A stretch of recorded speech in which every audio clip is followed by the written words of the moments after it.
Buenos días a todos y a todas.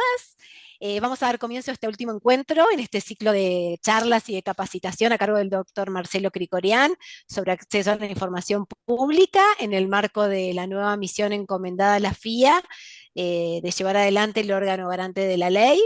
En esta oportunidad, el doctor Cricorián abordará el marco normativo nacional y los rasgos distintivos de la ley provincial y su decreto reglamentario. Bueno, muchas gracias, Marcelo. Te damos la palabra. Bueno, muchas gracias, Gabriela. Por supuesto, como dije antes que comenzáramos esta tercera y última actividad, es nuevamente un gusto estar compartiendo una capacitación con ustedes, digo, con el equipo de la Fiscalía de Investigaciones Administrativas de la provincia de La Pampa y órgano garante del acceso a la información pública en la provincia de La Pampa. Eh, es la tercera actividad de dos anteriores que tuvimos y tiene un sentido y hay un orden que previmos cuando se ideó esta iniciativa, que es ir de menor a mayor, en este caso, primero abordar un marco conceptual general, básico, didáctico, sencillo, entendible, luego avanzar con estándares eh, internacionales y nacionales sobre acceso a la información pública,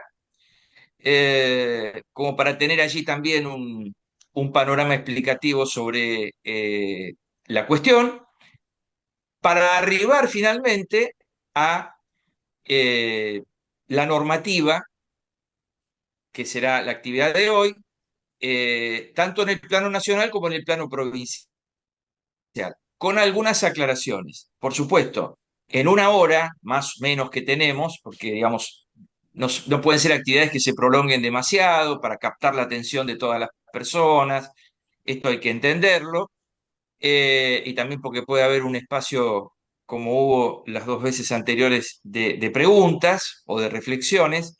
Entonces, la idea es redondear todo en una hora. Es muy poco para tanta información, digamos. Entonces, yo traté sobre todo para la normativa provincial, destacar algunos puntos que me parecen importantes, y sobre ellos vamos a trabajar, digamos, en este tiempo que compartiremos. También quiero destacar el trabajo que ha hecho la Fiscalía de Investigaciones Administrativas con el nuevo sitio web, que he tenido oportunidad de ver, de leer, de apreciar, porque no solamente está referido a los roles tradicionales, históricos de la Fiscalía, sino que también ahora se le agrega el rol como órgano garante y está hecho de la manera más entendible posible, con un video incluso que pude visualizar, digamos, sobre cómo es el procedimiento de inicio del pedido de acceso a la información, con normativa, que también hoy voy a mencionar, con jurisprudencia, realmente muy completo. Espero, lo digo con mucha franqueza, que los otros dos poderes repliquen ese modelo para, digamos, en el caso del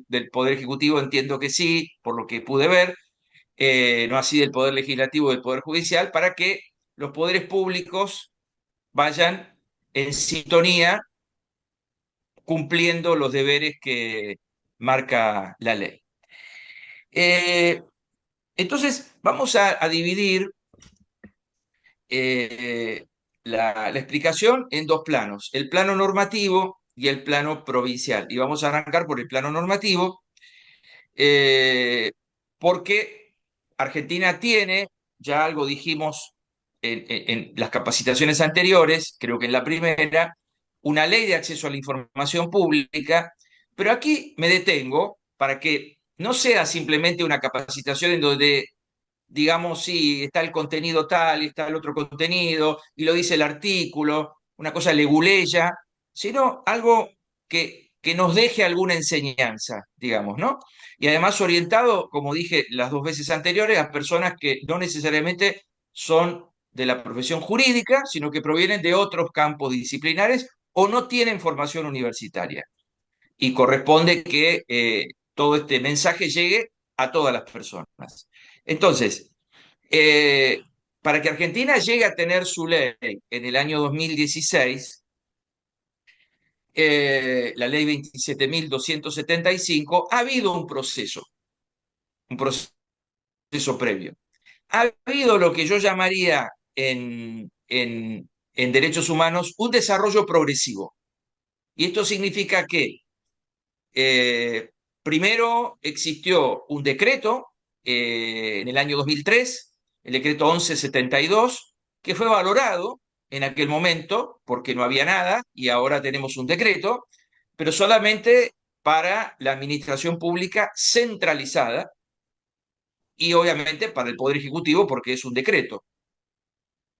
Eh, con el correr del tiempo esto dio lugar a planteos, a reclamos, particularmente casos que vi que están publicados en la web de la FIA, por ejemplo el caso PAMI del año 2012, donde se le reclama a la obra social de las personas jubiladas, pensionadas, etcétera, acceder a información sobre pauta publicitaria, sobre los gastos en materia publicitaria. Y PAMI responde, en verdad el decreto solamente aplica para la administración centralizada. Nosotros somos descentralizados, no corresponde. Bueno, el caso llega, lo estoy simplificando por supuesto, a la Corte Suprema de Justicia de la Nación y en donde revalida la Corte de manera muy correcta y por unanimidad el valor del acceso a la información pública y que esto es transversal a todos los poderes y que no puede haber formalismo, como por ejemplo invocar un decreto si apunta a un ámbito de la administración y excluye a otro. Todos los sujetos obligados que administran recursos públicos deben entregar información, independientemente de si están o no están en un decreto. Ahí obviamente también se menciona como antecedente, que no lo vamos a hacer ahora, el caso Claude Reyes versus Chile, que lo mencionamos en la primera actividad. En definitiva, acá, con el caso PAMI y con otros casos que vinieron después, el caso CIPEC, para información sobre quienes integran la nómina de beneficiarios y beneficiarias de planes o programas sociales, o el caso IPF con el contrato con la empresa Chevron por las inversiones en Vaca Muerta, etcétera. Todos casos que fueron, en este caso, con aportes jurisprudenciales, consolidando la idea de que no basta con un decreto, hay que ir por más. Este es el desarrollo progresivo. Y entonces en 2016 se alcanzaron los consensos para tener una ley nacional.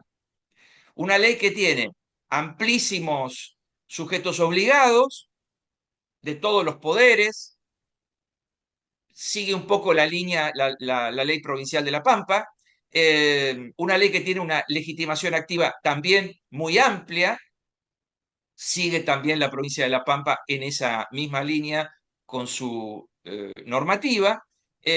También es cierto que la ley nacional tuvo un problema en el inicio, que no es el caso de la provincia de La Pampa, y que aquí sí son prácticas no recomendables y que se van reiterando. ¿Por qué? La ley se creó para el acceso a la información pública y luego un decreto de necesidad y urgencia del año 2017 le agregó a la ley de acceso a la información pública y al órgano garante, que se llama Agencia de Acceso a la Información Pública, competencias sobre todo lo inherente a protección de datos personales. Y ese es un tema conflictivo, no el tema de datos personales, sino cómo conciliar acceso a la información pública con protección de datos personales.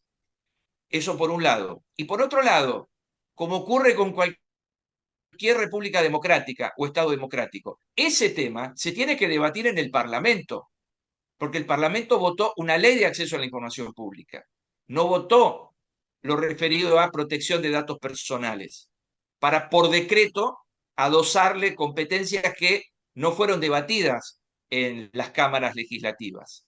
¿No es cierto? De todas maneras, la agencia trabajó muy bien, generó inicialmente dos direcciones, una sobre acceso a la información, otra sobre protección de datos personales, y cuando llegaba el caso en el que podía haber tensiones entre acceso a la información y protección de datos personales, se requerían informes a las dos áreas para luego la cabeza del organismo, el director del organismo o directora actualmente, resolver.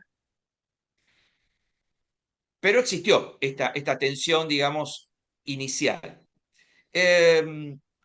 Yo aquí también marqué, como hice las veces anteriores, así voy en una hojita de papel, pero para no irme por las ramas, digamos, eh, principios y estándares que también son los mismos que recepta la normativa provincial, aunque para la normativa provincial vamos a ver algunos detalles interesantes. La ley nacional también crea un órgano garante, como dije recién, la Agencia de Acceso a la Información Pública. Acá hay una diferencia con la normativa provincial porque el órgano que se crea es un órgano especialmente para que funcione como órgano garante. O sea, no tiene otra función que ser un órgano garante. Y en el caso de la FIA, que ya tiene funciones institucionales de mucha relevancia y ahora le agrega la función de órgano garante en materia de acceso a la información pública.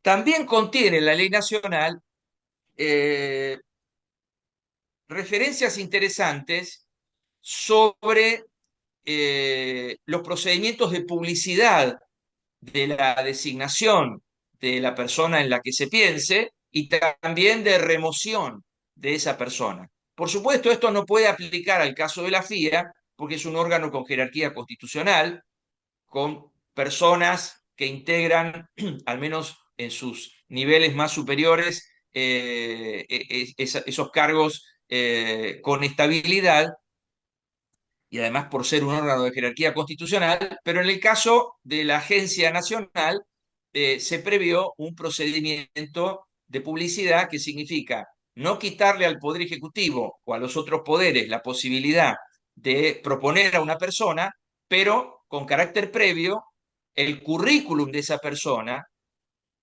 se publica para que organismos de la sociedad civil, para que personas, ciudadanos, etcétera, universidades puedan manifestar apoyos, cuestionamientos, señalamientos, ¿verdad? También se requiere información a la AFIP, ahora se denomina ARCA, sobre su situación tributaria, esto es su grado de cumplimiento de las obligaciones tributarias, digo, de la persona que es propuesta, y luego hay una audiencia pública,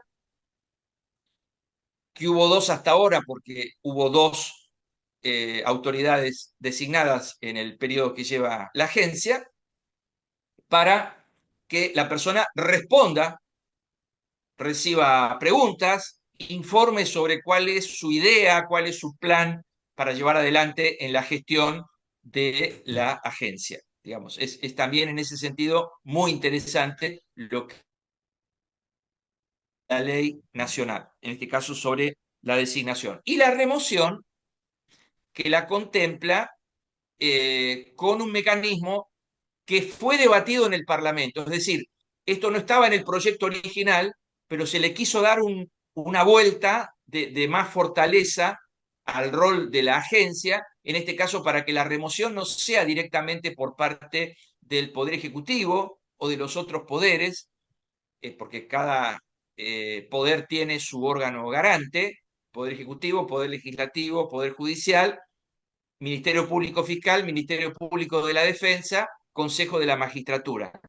Todos tienen, obviamente hablo a nivel nacional, ¿no? Todos tienen, deben tener su órgano garante. Un mecanismo de remoción que contempló la ley para la agencia, para quien titularice la agencia, es en este caso un una intervención legislativa, bicameral, con las comisiones de las dos cámaras, de asuntos constitucionales, de libertad de expresión, etcétera, para que dictamine si efectivamente ha habido un mal desempeño o una inconducta que amerite la remoción de la persona. Y ese dictamen es vinculante, de modo que si el Congreso entiende que no ha cometido inconductas y el Poder Ejecutivo, por ejemplo, entendiera que sí, no corresponde que sea esa persona removida. Nunca ha habido situaciones de estas características, aunque en los últimos días ha habido alguna propuesta legislativa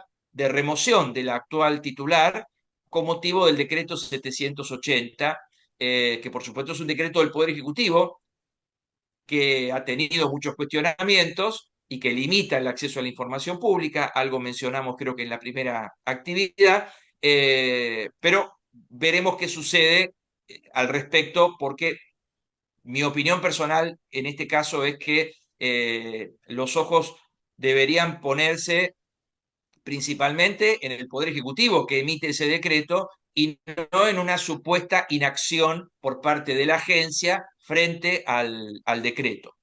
Por supuesto que allí también, para ir cerrando todo el tema nacional, legislativo nacional, ahí también hay un aspecto que debe tenerse muy en cuenta, y es que el organismo depende del Poder Ejecutivo. Entonces ahí también hay motivaciones de otra naturaleza, como otro organismo depende del Poder Legislativo, de las cámaras, en el caso de la Corte ha creado su autoridad de aplicación, que no es una autoridad especial, pero digamos, ha creado una autoridad de aplicación, los ministerios públicos lo mismo, el Consejo de la Magistratura lo mismo.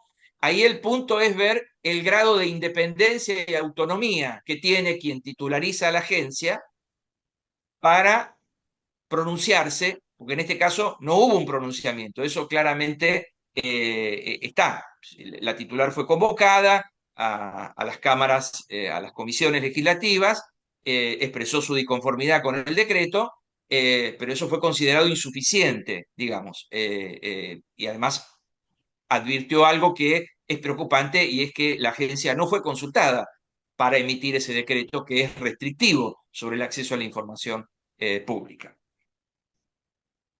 Esto en relación con eh, la, la ley nacional, con un pequeño detalle más, siempre para trazar comparaciones entre la ley nacional y la normativa provincial, en este caso de la provincia de La Pampa. La ley nacional tiene un procedimiento más simplificado. Después vamos a profundizar cuando hablemos sobre el tema provincial, pero digamos, en el ámbito nacional, los pedidos de acceso a la información pública ingresan directamente ante los sujetos obligados, sea un ministerio, sea una secretaría, sea una universidad, etcétera. Y el propio sujeto obligado, que tiene un responsable de acceso a la información pública formalmente designado, es quien responde o quien entrega la información. En cambio, en el ámbito de la provincia de La Pampa y de lo que surge de la ley 3571, en realidad el pedido ingresa a la autoridad de aplicación, o sea, ingresa al Poder Ejecutivo, al Poder Legislativo, al Poder Judicial, por ejemplo. Luego lo envía la autoridad de aplicación al sujeto obligado, para que el sujeto obligado elabore la respuesta vinculada con el pedido de información, y luego vuelve a la autoridad de aplicación para que la autoridad de aplicación entregue la información o brinde la respuesta. Esto lentifica a primera vista el procedimiento, digamos, ¿no? Para trazar una comparación entre el régimen nacional y el régimen provincial. Ahora bien, vamos ya a lo concreto, que es la ley 3571. Y por supuesto el decreto 3257, que es de hace muy pocas semanas. del año 2024. Bien, y aquí yo anoté algunas cuestiones que me parecen interesantes, porque no se puede hacer un análisis de toda la norma, esto da para varias clases, en todo caso, no para una.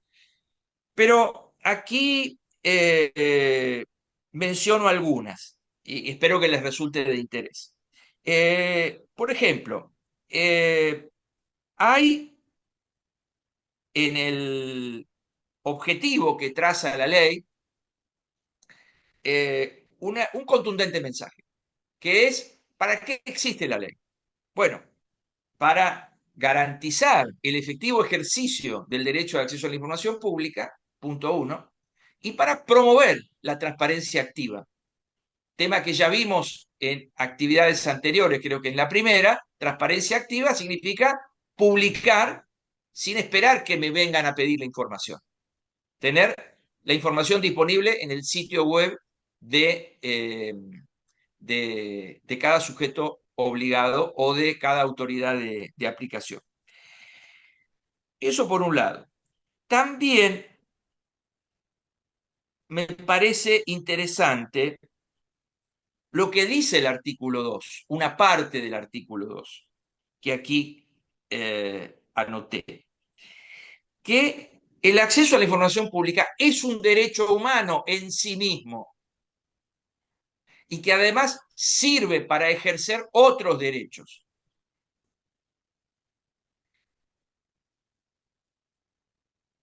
Esto no se ve en la normativa nacional, así de manera tan contundente. Por eso lo quiero destacar. Es un derecho humano autónomo. Esa es la interpretación, que es un derecho humano en sí mismo. Y al mismo tiempo, dice la ley, sirve para garantizar, realizar, efectivamente cumplir otros derechos. Sin reiterar lo que dijimos en actividades anteriores, el acceso a la información pública permite realizar o garantizar o proteger de manera más efectiva el derecho a la salud. Si yo pido información sobre calendario de vacunación, si yo pido información sobre la gestión en materia hospitalaria o la compra de insumos o la compra de medicamentos que claramente conectan con la efectiva realización del derecho a la salud. O lo mismo en relación con información sobre el derecho a la alimentación adecuada, o el derecho a la educación. Entonces, claramente es, no estoy inventando nada con lo que voy a decir, es un derecho llave que permite abrir la posibilidad de mejorar la garantía y la protección de otros derechos, el derecho al acceso a la información pública. Está muy bueno que la ley provincial lo diga, en este caso, en una parte del artículo 2. También hay algo que quiero destacar, y es que no puede haber restricciones, dice la ley, al ejercicio del acceso a la información pública, ni puede haber restricciones, por supuesto, que se consideren arbitrarias, ni tampoco puede haber interpretaciones que resulten restrictivas del derecho de acceso a la información pública. El criterio interpretativo debe ser siempre en favor de reconocer el derecho al acceso a la información pública, con excepciones que luego vamos a ver y que ya vimos en las actividades anteriores, porque el derecho no es absoluto, pero el criterio interpretativo tiene que ser siempre el más favorable a la realización de ese derecho, no un criterio restrictivo. Y aquí encuentro principios. Por supuesto, no vamos a repetir principios, ya hemos visto principios estándares en las actividades anteriores, pero sí quiero destacar dos concretamente. Los principios son los del artículo 3, ¿verdad? De máxima publicidad, de indubio propetitor, o sea, en caso de duda hay que hacer lugar a la solicitud de la persona peticionante, la gratuidad, obviamente también, la celeridad, pero aquí quiero mencionar dos principios como nota distintiva de la normativa provincial que no suele verse. Por lo pronto no está nítidamente en la ley nacional. ¿Qué son? El principio de eficiencia y el principio de accesibilidad. El principio de eficiencia, que en realidad lo dice claramente la norma, implica que la respuesta siempre sea adecuada a lo que se ha solicitado, adecuada al requerimiento. Y que además esa respuesta esté expresada de manera clara. Es decir, la ley provincial, la legislatura provincial, ha tenido aquí un pronunciamiento muy contundente sobre el lenguaje claro, porque no se puede entender el acceso a la información sin lenguaje claro. Creo haber puesto algún ejemplo en las dos actividades anteriores, me parece. Estoy casi seguro que sí, pero un ejemplo muy habitual es cuando se requiere información sobre presupuesto, sobre ejecución presupuestaria, ¿verdad? Que obviamente son números. Ahora, no puede decir el sujeto obligado que está cumpliendo con esa obligación entregando una planilla de números, un Excel, porque eso solamente lo sabe, lo entiende, lo conoce, conecta un poco con lo que dice ese papel alguien que tiene formación en contabilidad. Pero la persona que no tiene esa formación no puede entender, no puede discernir de qué le están hablando. Entonces, ahí es donde también la eficiencia a la que remite este principio implica que quienes entreguen información lo hagan de manera clara, no usando vocabularios técnicos, leguleyos, excesivamente pomposos, para que después las personas no entiendan de qué le están hablando. Lenguaje claro, y es muy importante que lo diga la ley provincial. Y el principio de accesibilidad, que lo destaco también como algo diferente a la normativa nacional, porque ahí lo que dice la ley es que en realidad la información, la gestión del pedido de información, la entrega de la información, debe siempre tener en cuenta las condiciones particulares de la persona que pide, que a eso remite el concepto de accesibilidad. Es decir, tener en cuenta si se trata de una persona adulta mayor, porque puede no tener mucho conocimiento o uso de nuevas tecnologías. Eh, bueno, eso hay que tenerlo presente. Igualmente, la ley lo contempla, el decreto reglamentario también, de la posibilidad de hacer una presentación que no sea por plataforma o por la vía tecnológica, pero también tener en cuenta para la entrega de la información la situación o condición particular de una persona que puede ser una persona con discapacidad. Y aquí hago una pequeña, muy pequeña eh, explicación, que es la que hacemos habitualmente en las clases de derechos humanos en la facultad. La persona no es discapacitada, como abrumadoramente la población de buena fe, por supuesto, y peor todavía, la dirigencia pública en general entiende, ¿verdad? La persona tiene una deficiencia, algo que le falta, tiene algún problema o alguna patología sensorial, tiene ceguera, tiene hipoacusia, tiene movilidad reducida, pero eso no convierte a la persona en una persona discapacitada. En realidad, la discapacidad surge de la interacción de la persona que tiene esa patología, esa deficiencia, ese problema sensorial, mental, cognitivo, etcétera, con la sociedad. En la medida que la sociedad, que somos todos, y el Estado, obviamente, le pone trabas o dificultades para que esa persona pueda ejercer sus derechos, pueda subirse a un transporte público, pueda entrar con su silla de ruedas a una oficina o a un aula de la universidad, pueda acceder a un trabajo sin ser estigmatizado. Entonces, en la medida que se ponen trabas para que las personas con esas patologías o con esas enfermedades no puedan ejercer sus derechos, entonces sí estamos hablando de una discapacidad.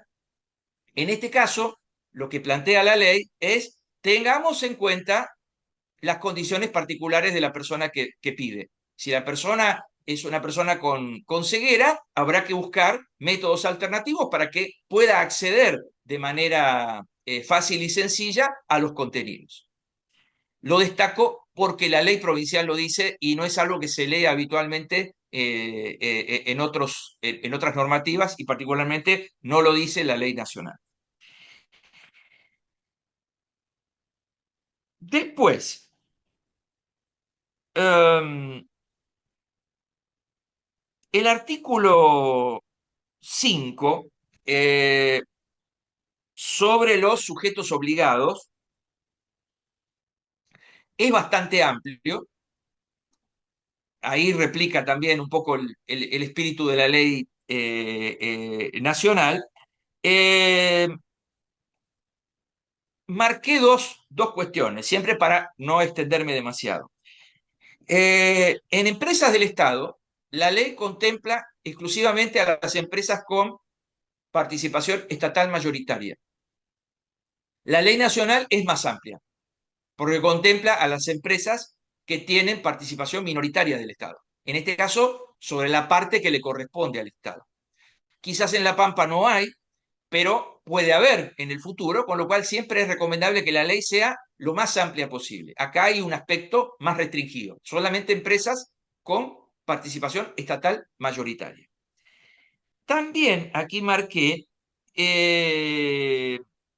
porque puede no ser demasiado entendido, pero es similar a lo que dice la ley nacional, a las personas de derecho público no estatal en temas regulados por el derecho público, o por ejemplo el ejercicio del poder de policía, etcétera, y básicamente a lo que se refiere en general este punto es, por ejemplo, a los colegios profesionales. Esto hay que prestar atención. A los colegios profesionales de las distintas profesiones, ¿verdad? Si esa profesión tiene colegiatura, porque son efectivamente personas de derecho público, no estatal, y que actúan o intervienen en temas regulados por el derecho público. Por ejemplo, el ejercicio del poder de policía, entre otras cuestiones. En el caso de la ley nacional, solamente aplica para un colegio, esto como dato, que es uno de los colegios que tiene la ciudad de Buenos Aires de la abogacía, pero que fue creado por una ley nacional, cuando todavía no existía la ciudad autónoma de Buenos Aires. Pero después, el tema colegios profesionales y poder de policía de las profesiones es en Argentina un tema derivado en el ámbito provincial, no en el ámbito nacional. Con lo cual, ahí pueden encontrar en el futuro algún pedido de acceso a la información pública o algún reclamo, en este caso, que pueda llegar al órgano garante. Eh, y, y también aquí marqué en el artículo 7 la entrega de la información. Muy interesante, que continúa la línea que tiene la ley, esto es que la información debe entregarse en el formato digital más accesible. Esto significa que se trate o sean programas legal y económicamente de alcance universal, es decir, que yo, para acceder a la información que me envían, por ejemplo, por correo electrónico en un archivo, no deba instalar un programa que implique para mí un costo para efectivamente descargar la información. A eso se refiere y me parece muy saludable que lo contemple la norma. Incluso contempla la norma la posibilidad de que si la información se envía por correo electrónico y es muy pesada, bueno, en este caso pueda, esto lo plantea el decreto reglamentario, pueda solicitar ahí la información y llevársela, porque por el peso puede no ser posible enviarla por correo electrónico. Si no hay alternativa, será en papel. Otro aspecto que, que es como muy sensible, por supuesto ya lo vimos antes, pero ahora vamos directamente al caso de La Pampa, ese de las excepciones. Es decir, como dijimos antes, es un derecho que no resulta absoluto, o sea que hay limitaciones, tiene que haber restricciones, esas restricciones deben estar expresadas en la ley, no puede haber discrecionalidad. Yo creo que no está de más decir lo que dijimos en las dos actividades anteriores. Lo que no se entrega no es lo que el funcionario cree que no se tiene que entregar. Lo que no se entrega es lo que la ley dice que no hay que entregar, que no es lo mismo. Por eso es un tema sensible, el de las excepciones. Ahora, yo aquí anoté básicamente dos incisos de las excepciones. Las excepciones son las generales, digamos, información considerada reservada, información clasificada como tal, que pueda afectar alguna situación vinculada con relaciones exteriores, con seguridad, con defensa. Bueno, relaciones exteriores para una provincia es más difícil, defensa, las provincias no tienen fuerzas armadas, que puede afectar la vida, la revelación de la información, que pueda poner en riesgo la vida de una persona o de un grupo de personas, entre otras cuestiones, ahora, siempre establecidas en la ley. Pero me detengo en dos incisos de las excepciones que contempla la ley 3571, que es información sobre propiedad intelectual, secreto industrial, comercial, financiero, que pueda lesionar intereses del sujeto obligado, que pueda afectar su competitividad. Esto lo plantea el inciso G de las excepciones en la ley. Y bueno, por supuesto, es para prestar atención porque puede eventualmente llegarles o no reclamos que antes pasaron por los sujetos obligados, pero aquí quiero mencionar dos antecedentes. Uno, resuelto por la Agencia de Acceso a la Información Pública, y otro que está incipiente, porque es de hace más o menos un mes. O sea, el caso recién está tramitando, eh, pero resulta interesante. El primer ejemplo que les doy tiene que ver con las vacunas en la época de la pandemia. Yo no sé si hicimos alguna referencia antes, pero en la época de la pandemia hubo personas, organizaciones de la sociedad que pidieron información al Ministerio de Salud de la Nación sobre los contratos para comprar vacunas que generen inmunidad ante el coronavirus. Y el ministerio que ha respondido en prácticamente todos los casos, excepto en uno, que es la compra de vacunas a un programa que coordinaba la Organización Mundial de la Salud, el Banco Mundial.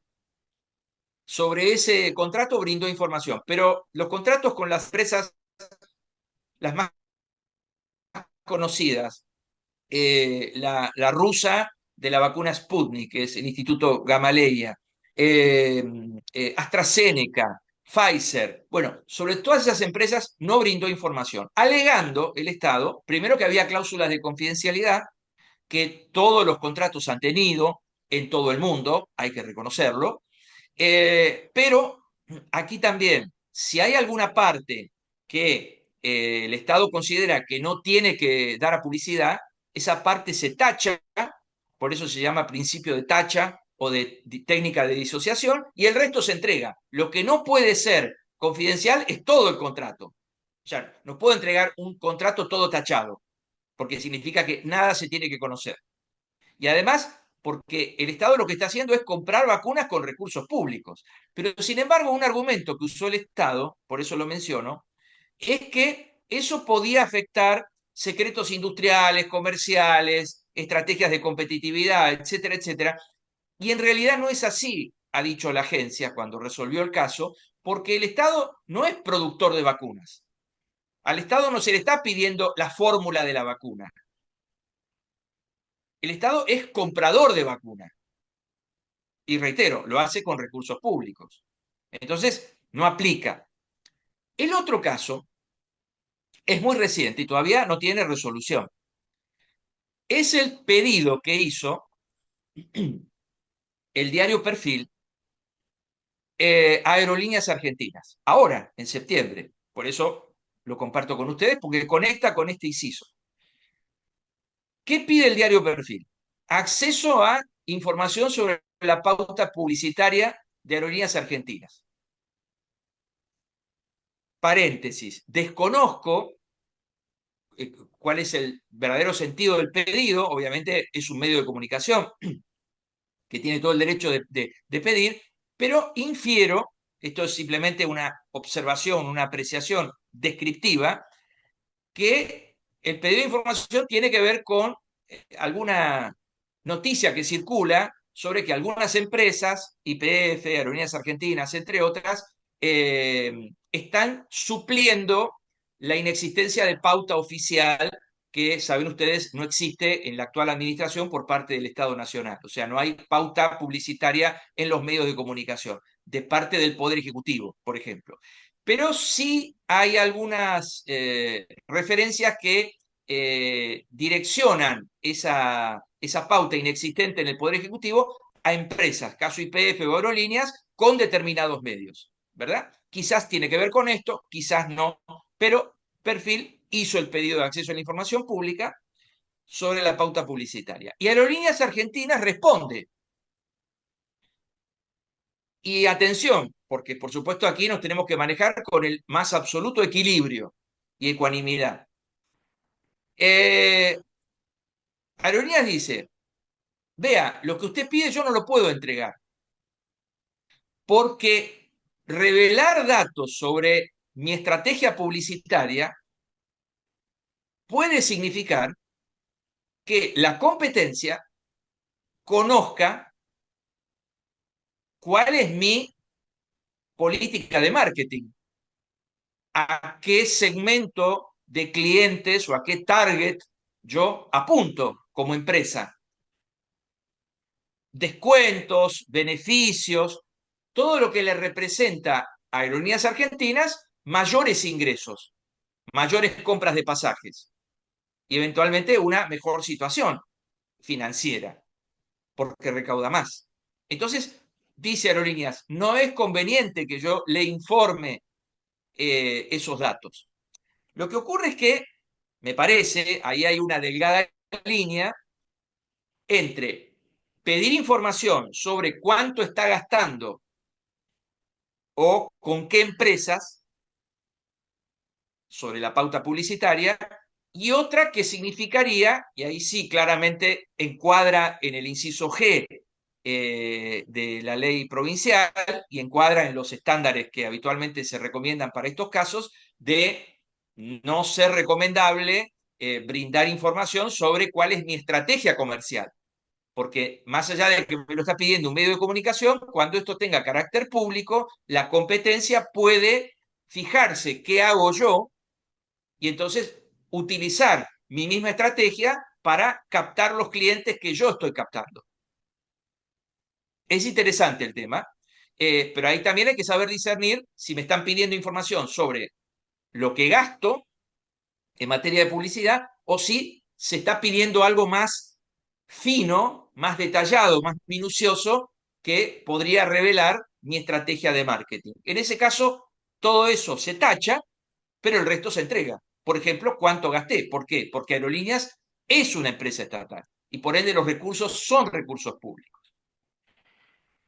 El otro inciso que les marqué para que viéramos de las excepciones es lo que dice la ley, que yo entiendo que en el caso de la ley de La Pampa es un retroceso, debo decirlo, como marcamos todos los aspectos buenos, en este caso me parece que es un retroceso, porque pone como excepción al secreto fiscal y al secreto bancario.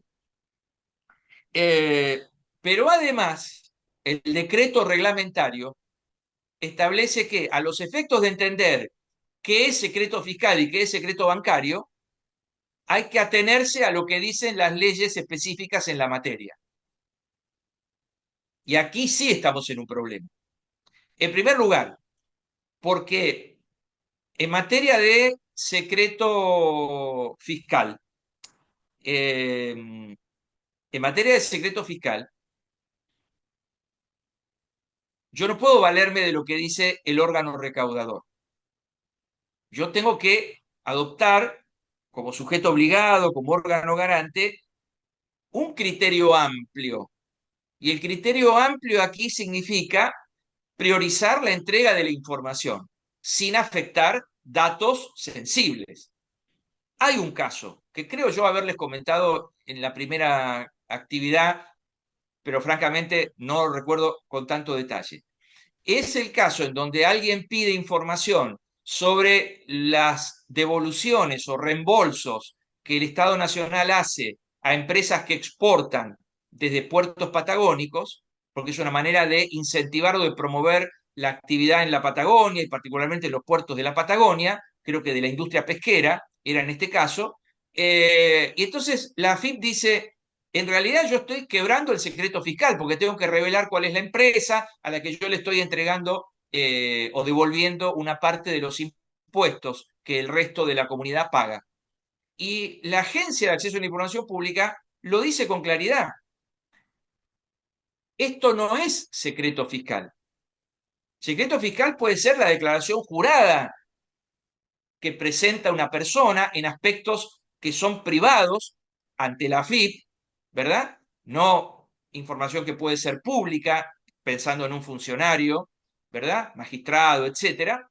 Pero hay aspectos que claramente tienen que ser excluidos del conocimiento público.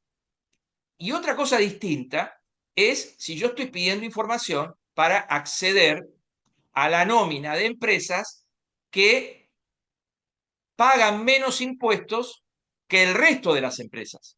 Porque ahí lo que se está quebrando es la regla de igualdad ante la ley, que puede existir, porque tampoco es una regla absoluta. Ahora, yo quiero saber como ciudadano a qué empresas se le está descontando el pago de impuestos por exportar a través de puertos de la Patagonia. Y eso no es quebrar el secreto fiscal. El segundo secreto, creo que dije el bancario, mi cerebro con un poco de delay lo está reconociendo, pero es el secreto estadístico, no es el secreto bancario.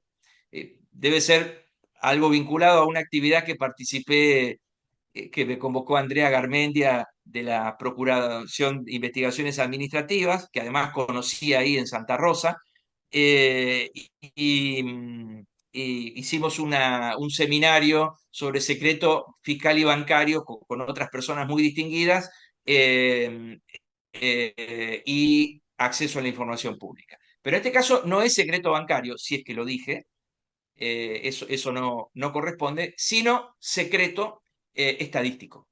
El secreto estadístico es el secreto que surge de la actividad que desarrollan los órganos estadísticos, por ejemplo, el INDEC o el órgano provincial de estadística de La Pampa, o área específica sobre estadísticas. El secreto estadístico no puede ser una excepción a la entrega de información. Primero hay que ver cada caso, por supuesto, sin afectar datos sensibles. Nuevamente está el tema de los datos sensibles. Pero no se puede poner como regla que todo lo inherente al secreto estadístico es excepción a la entrega de información. Y acá pongo un caso que resolvió la agencia en 2019 sobre las pruebas a aprender, ni más ni menos, ¿no? Alguien pide al Ministerio de Educación datos más precisos, no tan generales, sobre los resultados de las pruebas a aprender, que son pruebas estandarizadas de evaluación que se hacen para medir el rendimiento del sistema educativo a nivel nacional. Entonces, ¿qué responde el ministerio? Vean, esa información no corresponde ser entregada, está amparada por el secreto estadístico. Lo dice la Ley Nacional de Educación del año 2006. Yo no puedo revelar ni la escuela ni la ciudad en la que efectivamente se tomó la prueba, ni tampoco el año o el grado en el que se tomó la prueba, eh, o datos de quienes son docentes en esa escuela, y la agencia resuelve el caso de una manera esclarecedora. Primero, que puede pasarles a ustedes. Efectivamente hay una ley nacional del año 2006. Bueno, ahora estamos en el 2019. Ahora tenemos una ley de acceso a la información pública. Ahora hay que hacer un diálogo de fuentes pensando en un mayor reconocimiento del derecho de acceso a la información pública. Y pensando también en que revelar el nombre de la escuela o la identificación de la escuela, aclaro, nunca de niños, nunca quienes forman parte de ese grado. Esa información es irrelevante y no tiene por qué entregarse, y es sensible. Y tampoco la pidió la persona peticionante. Pero todo lo demás, que permita más o menos entender de qué escuela estamos hablando, en general, cuando se remiten la información de los resultados de las pruebas a aprender, permite a su vez entender, quizás, por ejemplo, en qué zonas o en qué regiones o en qué barrios o ciudades puede haber mayores rendimientos y en cuáles otras menores rendimientos. Y poder trabajar, ¿para qué sirven estos insumos si son bien aplicados? Para identificar debilidades o situaciones que no están funcionando bien y que la política pública allí ponga toda su energía para que mejore el rendimiento. Si yo lo único que hago es emitir resultados globales, difícilmente pueda lograr políticas públicas orientadas a que, reitero, en ciudades, en regiones, en provincias, etcétera, la situación mejore. Y este fue la respuesta de la Agencia de Acceso a la Información Pública. Diálogo de fuentes. Hay que reinterpretar las normas. No significa eso violar las normas. Está bien, una ley de hace 10 años o 13 años, en este caso cuando el caso apareció, de 2006 a 2019, decía esto. Pero ahora tenemos la otra ley, que es la Ley de Acceso a la Información Pública. Hay que dialogar, hacer dialogar las fuentes y buscar la solución que sea más efectiva para el reconocimiento del derecho de acceso a la información pública, sin que eso implique afectar datos personales o sensibles particularmente. Después,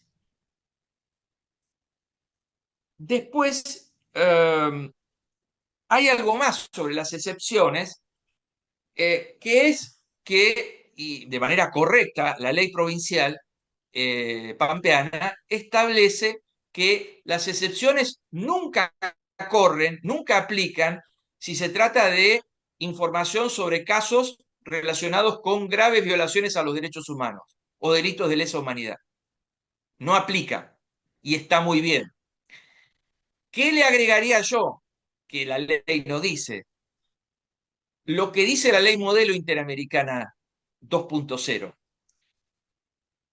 Graves violaciones a los derechos humanos y también actos o casos de corrupción cometidos por funcionarios públicos.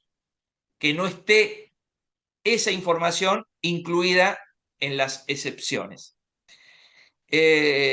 Por supuesto, en el caso de las graves violaciones a los derechos humanos, y si en el futuro existiera también la posibilidad de incluir como excepciones de las excepciones, o sea que no se aplican las excepciones a los casos vinculados con corrupción de funcionarios públicos, es el órgano garante el responsable de calificar ese hecho, esa circunstancia, ese pedido como de grave violación a los derechos humanos, que es lo que corresponde. Después tengo, ya vamos acercándonos, hoy por ahí estamos un poquito más de una hora, pero ya nos acercamos hacia el final. Y eso que marqué nada más que las cuestiones más salientes. En relación con el procedimiento para solicitar información, la ley contempla, porque está vigente, la obligación de la persona peticionante de constituir domicilio en la ciudad, asiento o sede de la autoridad de aplicación. O sea, Poder Ejecutivo, Poder Legislativo, Poder Judicial, Santa Rosa, que en las charlas previas que hemos tenido con Cecilia, con Gabriela, con el doctor Carola también, surgió esta cuestión porque a mí me resultaba llamativo y también aquí debo señalar que, bueno, el proceso legislativo fue como corresponde a todo proceso legislativo, pero la FIA no fue consultada, digamos, en la parte previa. Pero lo cierto y lo concreto es que exigir constituir domicilio es una traba para el ejercicio del derecho de acceso a la información pública. Porque si yo vivo en otra ciudad, ¿verdad? Eh, en Macachín, por ejemplo. ¿Y cómo hago, digamos, para buscar a alguien que tenga domicilio en Santa Rosa y de esa manera poder cumplir con el requisito? Bueno, esto se resuelve muy fácil, enhorabuena, lo hizo el decreto reglamentario, porque contempló la posibilidad, y me parece muy bien, de que si no se puede constituir domicilio, es suficiente la dirección electrónica de la persona para las notificaciones. Siglo XXI. Entonces, muy correctamente, el decreto reglamentario abrió la posibilidad a que el requisito se cumpla también con dirección electrónica. Salvo que la persona no tenga dirección electrónica, bueno, ahí sí tiene que haber un domicilio y ahí sí se exigirá que el domicilio sea en el asiento de la autoridad de aplicación. Y otra cuestión que me parece interesante es que, por supuesto, debe pedirse copia del documento de identidad para acreditar simplemente que es la persona, porque no hay que demostrar nada, ni el motivo, ni el interés, nada. Pero bueno, ¿quién es la persona? Hay normativas que contemplan incluso la presentación anónima. Yo en eso tengo mis reservas. Yo creo que la persona tiene que identificarse y después pedir lo que entienda que debe pedir. Pero es correcto lo que se ha resuelto también por la vía reglamentaria, y es que si la persona envía su documento o una imagen del documento por correo electrónico, si el pedido se hace digitalmente, o si alguien lo hace en representación de una ONG, para mostrar el instrumento que acredita la representación que ejerce esa persona porque integra el consejo directivo, etcétera, etcétera, de esa organización de la sociedad civil, por ejemplo, que sea en copia simple, porque es considerada una declaración jurada. Si la persona fraguó, se hará cargo de las consecuencias, incluso penales. Y además, en todo caso, se desestima, lo dice la reglamentación, se desestima el pedido, pero además puede dar lugar a que haya otro tipo de delitos, de falsedad ideológica o de otra naturaleza. Entonces, aquí me parece interesante no generarle complicaciones a la persona que pide, que en carácter de declaración jurada acompañe la copia y que esa copia no requiera ir a un escribano para certificar y luego presentar el pedido de acceso a la información pública, porque eso tiene un costo económico. Y también aquí quiero destacarles algo que dijimos al inicio, trazando una comparación entre el ámbito nacional y el ámbito provincial. Porque el procedimiento en el ámbito nacional es más simple, como más directo, y en el ámbito provincial hay que hacer la presentación ante la autoridad de aplicación, que luego lo deriva al sujeto obligado, que luego trabaja ese pedido y elabora la respuesta, que luego la envía a la autoridad de aplicación para que luego la autoridad de aplicación la entregue. Bueno, lentifica un poco el procedimiento, veremos si finalmente es así o no. También es cierto que el plazo que establece la ley provincial 3571 es el doble eh, para responder que el de la ley nacional. La ley nacional es hasta 15 días hábiles, acá es hasta 30 días hábiles. Entonces también se podría acortar, pero para acortar el plazo claramente no tiene que haber el ingreso por un lado, que lo derivo al otro lado, que me lo envían nuevamente y que yo finalmente lo termino respondiendo. Creo que ahí se pierden días, desde mi perspectiva. Hay también dos vías de reclamo. La vía judicial, si la respuesta fuera insatisfactoria por parte del sujeto obligado, de la autoridad de aplicación, que es ante la Sala Contencioso Administrativa del Superior Tribunal de Justicia, y está también la posibilidad del reclamo administrativo ante la FIA, ante la Fiscalía de Investigaciones Administrativas. Están las dos posibilidades abiertas para la reclamación. Vamos al rol del órgano garante. Nada que ustedes no conozcan, por supuesto, y además la explicación que está en el sitio, en esta nueva versión, en este nuevo formato, muy didáctica, visualmente muy atractiva. Así que no tengo mucho para agregar, pero sí quiero, ya en el final, hacer algunas consideraciones. Eh, eh, por ejemplo, por supuesto, el órgano garante recibe y resuelve reclamos, y reclamos que vengan por la vía administrativa, y también la ley dice impulsa sanciones administrativas. Y ahí quiero destacar lo que ha realizado la Fiscalía de Investigaciones Administrativas, si no recuerdo mal, es la resolución 760, porque la Fiscalía ha dicho con claridad, aquí no podemos impulsar sanciones administrativas porque para impulsar sanciones primero tienen que estar establecidas.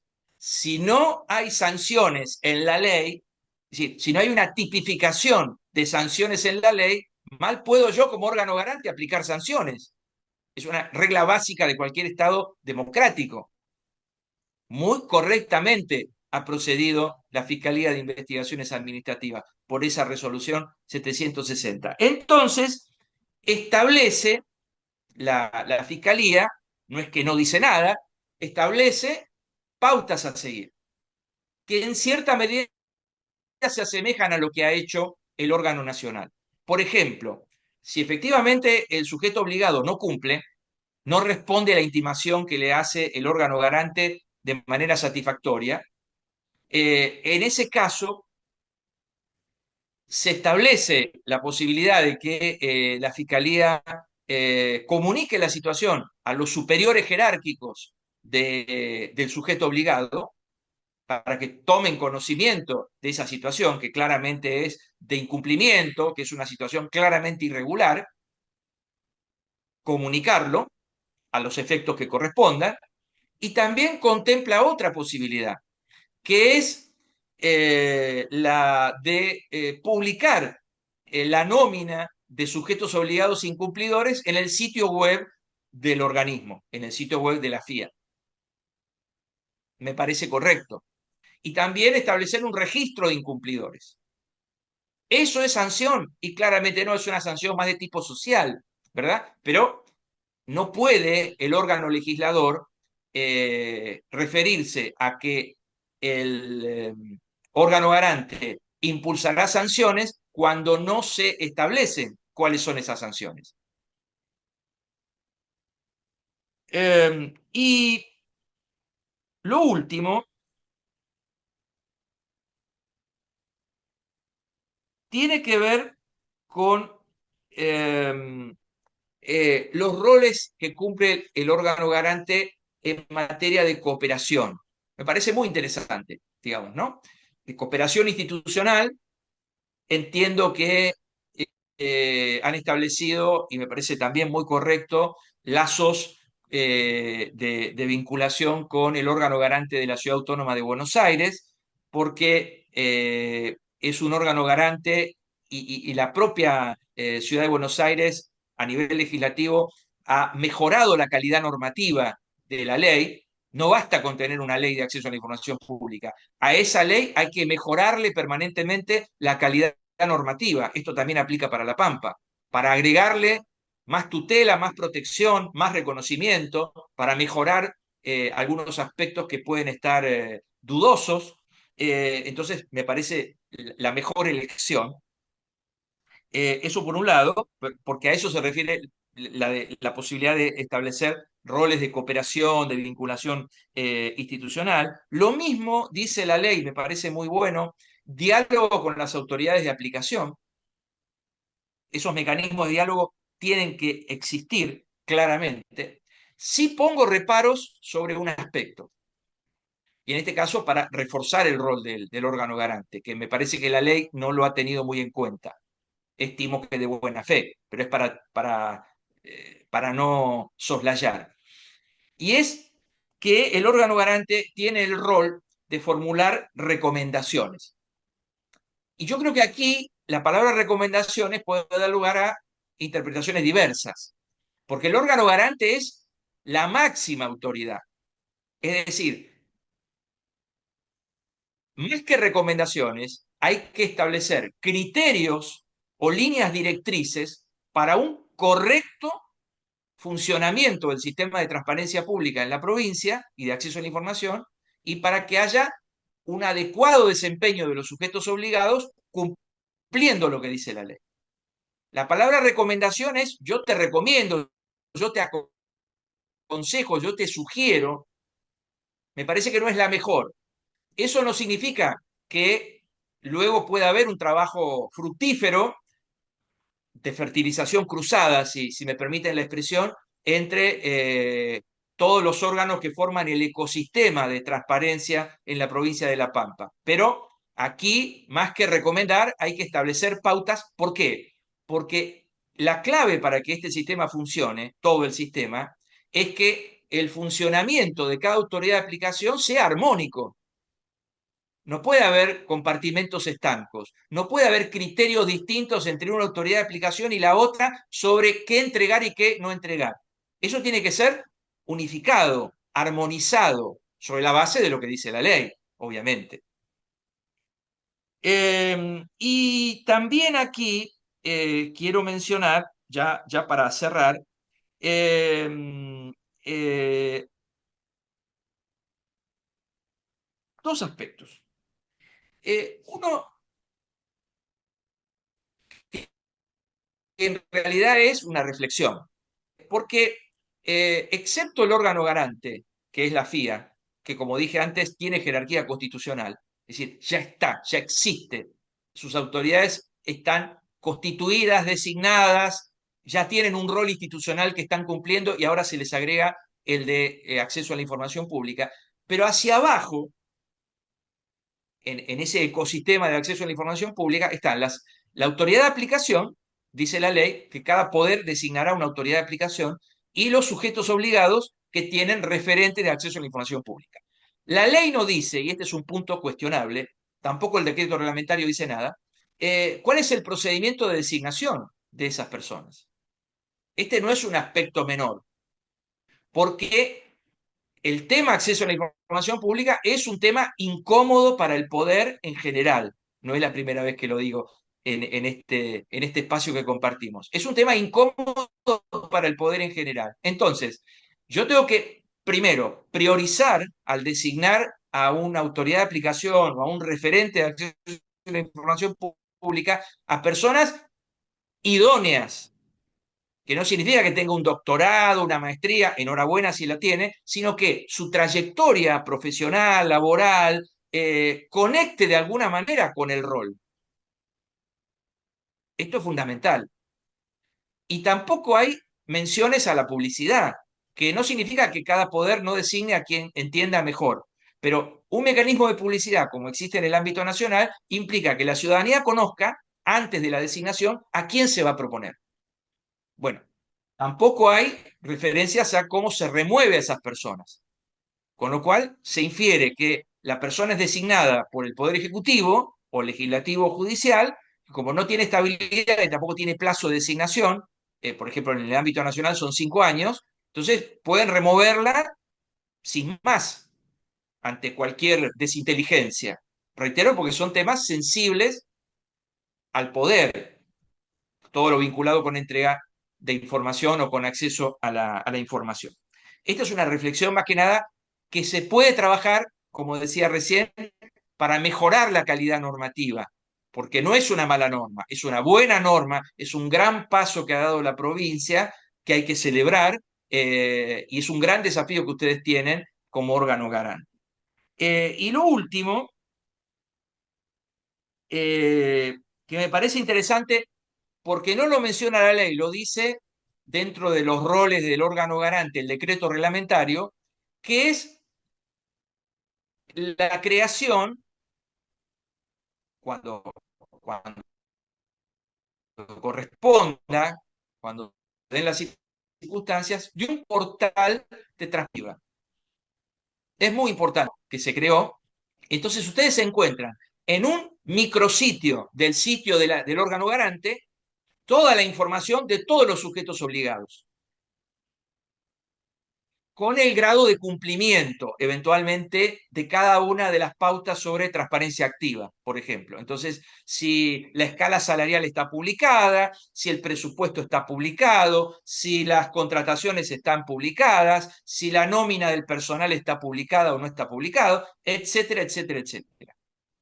Lo ha trabajado la agencia de manera muy, muy adecuada. Se puede buscar por orden alfabético, se puede buscar por tema o por materia, y me parece interesante que el decreto reglamentario lo haya contemplado, digamos, es también en ese sentido un paso adelante, digamos, para trabajar con tiempo, ¿verdad? Y una última cuestión que es la referida al presupuesto.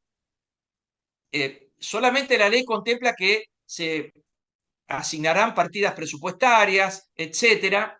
Pienso fundamentalmente en el órgano garante, ¿verdad? Y yo creo que ahí, para mejorar la calidad normativa a futuro, deben contemplarse pautas más objetivas para que el órgano garante tenga la suficiente autonomía para diseñar su propio presupuesto, en este caso vinculado con el rol de órgano garante del acceso a la información pública, sin mayores dificultades, porque se le está agregando un rol, una función de gran trascendencia a un órgano que ya cumple funciones de gran trascendencia también. Y todo ello requiere también un reforzamiento de las partidas presupuestarias. Y todo eso debe estar estipulado en las normas. No es que yo sea tan exquisito de decir que todo debe estar en las normas, pero cuanto menos posibilidad haya, lo reflexiono desde la experiencia, cuanto menos posibilidad haya de ir a tocar una puerta para pedir partidas, porque en definitiva quienes tienen que enviar las partidas o autorizar las partidas son sujetos obligados. No nos olvidemos de esto. Por eso es importante que los órganos garantes tengan garantías, valga el juego de palabras, tengan reaseguros sobre que no va a haber retrocesos en materia presupuestaria y que van a contar con los recursos suficientes para poder desempeñar correctamente su tarea. He culminado y dejamos aquí un espacio para, si quieren, alguna pregunta, alguna duda, etc. Muchas gracias, Marcelo, clarísimo como siempre. Yo, por mi parte, comentarte que esto que hablábamos de las autoridades de aplicación, la ley prevé 3 autoridades de aplicación, una por poder, eh, pero los organismos que no pertenecen o que no están en el marco de actuación de ninguna de estas 3 autoridades de aplicación, como la Fiscalía, el Tribunal de Cuentas o los organismos de la Constitución, no tenemos autoridad de aplicación, somos nuestra propia autoridad de aplicación. Lo mismo pasa con los privados que tendrían que dar